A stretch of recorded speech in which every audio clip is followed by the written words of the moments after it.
నంద్యాలలో వైఎస్ఆర్ కాంగ్రెస్ పార్టీ తరపున ఎంపీ అభ్యర్థిగా నామినేషన్ దాఖలు చేసిన పోచు బ్రహ్మానందరెడ్డి నామినేషన్ ముందు పద్మావతి నగర్ వైసీపీ కార్యాలయం నుండి ఏపీపీఎస్సీ మాజీ సభ్యుడు డాక్టర్ నవమాన్ రామలింగారెడ్డి నాయకులు తదితరులు ఆయనకు అభినందనలు తెలిపారు. నామినేషన్ సందర్భంగా పార్టీ శ్రేణులతో ఉదయం నుంచి వైసీపీ ఎంపీ కార్యాలయం వద్ద సందడి నెలకొంది. భారీ గజమాలతో సన్మానించి టపాకాయలు పేర్చారు. అనంతరం ఎంపీ పోచు బ్రహ్మానందరెడ్డి కార్యకర్తలు అభిమానులకు అభివాదం చేస్తూ తహసీల్దార్ కార్యాలయం నూనెపల్లి మీదుగా కలెక్టర్ కార్యాలయానికి చేరుకుని వైఎస్ఆర్ కాంగ్రెస్ పార్టీ తరపున ఎంపీ అభ్యర్థిగా నామినేషన్ పత్రాలు జిల్లా కలెక్టర్ శ్రీనివాసులకు అందజేశారు. అనంతరం ఆయన మీడియాతో మాట్లాడుతూ నియోజకవర్గంలోని 7 అసెంబ్లీ స్థానాలు, పార్లమెంట్ స్థానాలు కైవసం చేసుకుంటామని ధీమా వ్యక్తం చేశారు. తెలుగుదేశం పార్టీ నాయకులు లేని పని మాటలు మాట్లాడడం సరికాదని, నోరుంది కదా అని మాట్లాడే నా నియోజకవర్గంలో అన్ని చోట్ల అభివృద్ధి చేయడం జరిగిందని, నేను ఎక్కడికైనా సిద్ధం. అంతెందుకు నంది కొట్కూరులో ఎంత అభివృద్ధి చేశారో మీరే వెళ్లి చూడండి. అదేవిధంగా సీడు విత్తనాల ద్వారా ఎవరైనా నష్టపోయినా నేను దేనికైనా సిద్ధం. నోరు అదుపులో పెట్టుకుని దేవుని ఆశీస్సులు, ప్రజలు ఆశీస్సులు ఉన్నాయని తెలిపారు.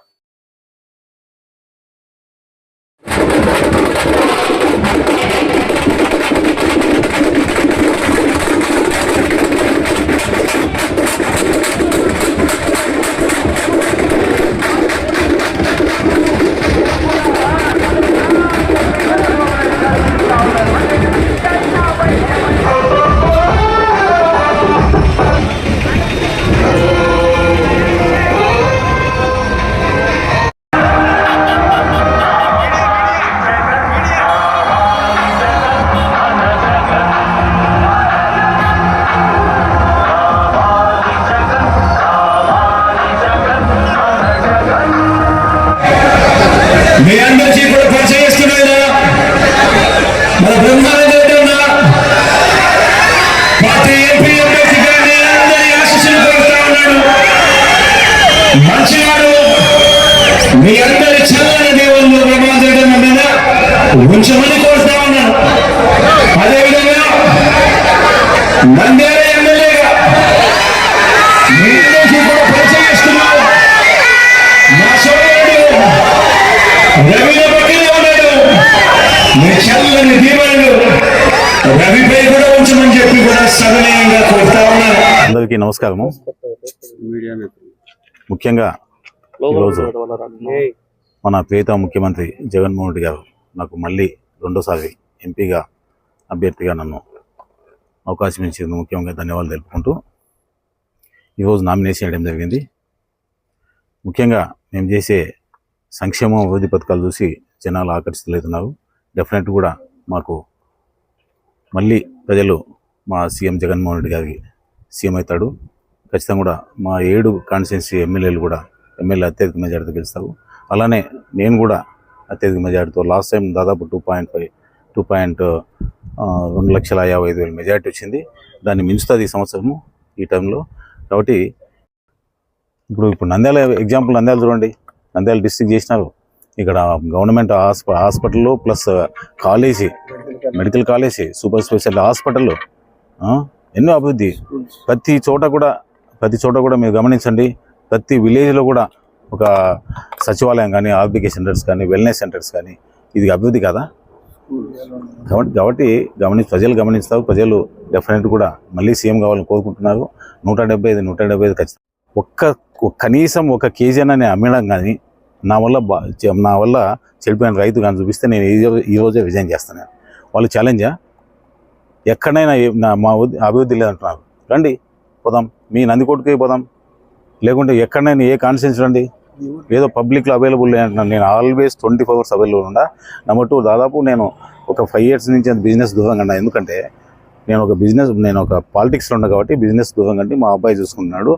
అంతకుముందు లక్షల మంది మా సీడ్ అనేది ఒక మల్టీనేషనల్, మా రీసెర్చ్ బేస్, నాట్ సేల్స్ ఏమేమి, రీసెర్చ్లో మాకు ఏదైతే హైబ్రిడ్స్ ఉన్నాయో హైబ్రిడ్స్ కంపెనీస్ సేల్ చేసుకుని మేము చేసే మల్టీనేషనల్ కంపెనీస్ చేసేది.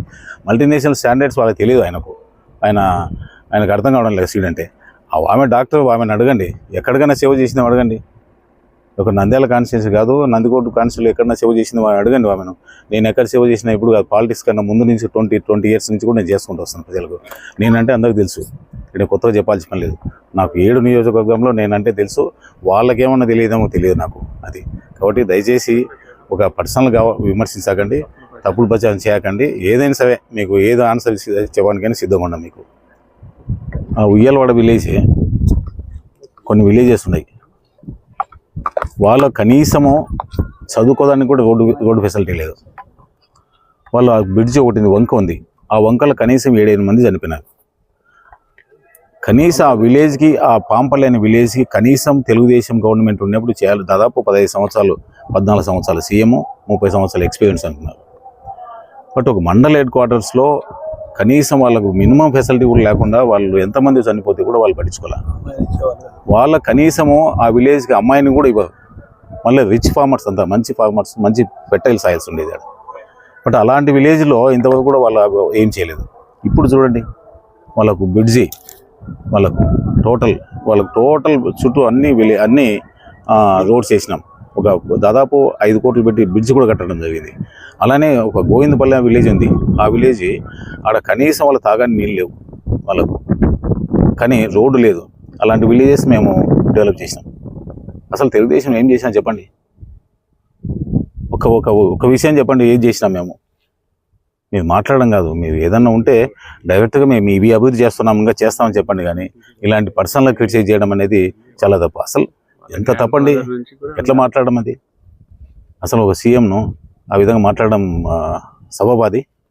మీరు ఏదన్నా ఉంటే చెప్పండి, మేము ఇది చేస్తాం అంతేగాని వ్యక్తిగతం మార్చడం చాలా తప్పది. ఎందుకంటే మీరు ఏం చేయలేదు కాబట్టి మీరు వ్యక్తిగతంగా విమర్శిస్తారు.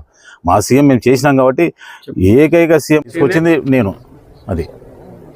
అదే చిరంజీవి సినిమా తీస్తే నా దగ్గరకు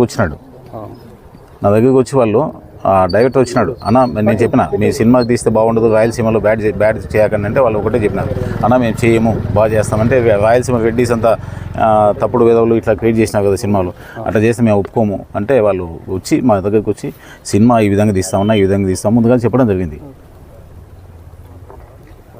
చెప్పండి సార్.